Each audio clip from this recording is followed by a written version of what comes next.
Σε όλους τους ποδοσφαιριστές του υπολογίζει ο Βασίλης Βούζας εν ώψη του αυριανού εντός έδρας παιχνιδιού με αντίπαλο τον Μπας Γιάννενα στο πλαίσιο της 13ης αγωνιστικής της Football League. Ο προπονητής του Λεβαδιακού θα έχει στη διάθεσή του τον Γιώργο Μπάρκογλου, ο οποίος εξέτησε την ποινή του, και τον Βραζιλιάνο μέσο Everton που ξεπέρασε τις ενοχλήσεις του, οπότε θα μπορέσει να παρατάξει το καλύτερο δυνατό σχήμα απέναντι στον πρωτοπόρο της βαθμολογίας. Από την πλευρά τους, οι άνθρωποι του συλλόγου κάνουν έκκληση στον κόσμο για να δώσει δυναμικό παρόν στο γήπεδο και να ενισχύσει τη δύσκολη προσπάθεια των βιωτών να πετύχουν ακόμα μια νίκη, εδραιώντας τη θέση τους στη ζώνη των play-off για την άνοδο. Για τον λόγο αυτό, αντιπροσωπεία ποδοσφαιριστών του Λιβαδιακού βρέθηκε σήμερα στο δεύτερο λύκειο Λιβαδιάς, όπου και μοίρασε εισιτήρια στους μαθητές για το αυριανό παιχνίδι. Ήρθαμε να μοιράσουμε εισιτήρια στα παιδιά, ώστε με την παρουσία τους να μας βοηθήσουν και εμάς στο δύσκολο έργο που έχουμε το Σάββατο απέναντι στο Μπας Γιάννενα, όπου είναι ένα κομβικό παιχνίδι για εμάς. Σίγουρα φέτος ο κόσμος έλειψε από το γήπεδο και αυτό φάνηκε στις αρχές.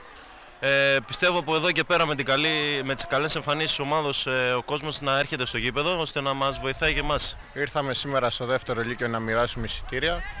Ήταν κινήσεις που έκανε και η ΠΑΕ από πέρυσι. Βγαίναμε στα σχολεία και εκτός Λιβαδιάς και με χαρά είδαμε φέτος ότι μας μιμήθηκαν και άλλες ομάδες. Σήμερα κάνουμε κίνηση να μαζέψουμε τον κόσμο στο γήπεδο στον αυριανό αγώνα με τα Γιάννενα. Μοιράσαμε εισιτήρια εδώ. Εκπρόσωπος της ομάδας μας θα δώσει εισιτήρια και στο τεχνικό λύκειο και στο λύκειο της Αλιάρτου και περιμένουμε τον κόσμο να μας ενισχύσει για να συνεχίσει η ομάδα το σερί των επιτυχημένων αποτελεσμάτων. Βλέπουμε το πρόγραμμα της 13ης αγωνιστικής: Πανετολικός Πανθρακικός, Ιωνικός Καλιθέα, Εθνικός Όφη, Διαγόρας Αναγέννηση Καρδίτσας, Ηλιούπολη Εθνικός Αστέρας, Τρίκαλα Βέρεια, Αγροτικός Αστέρας Δοξαδράμας, Λεβαδιακός Πας Γιάννενα και Πιερικός Τρασίβουλος.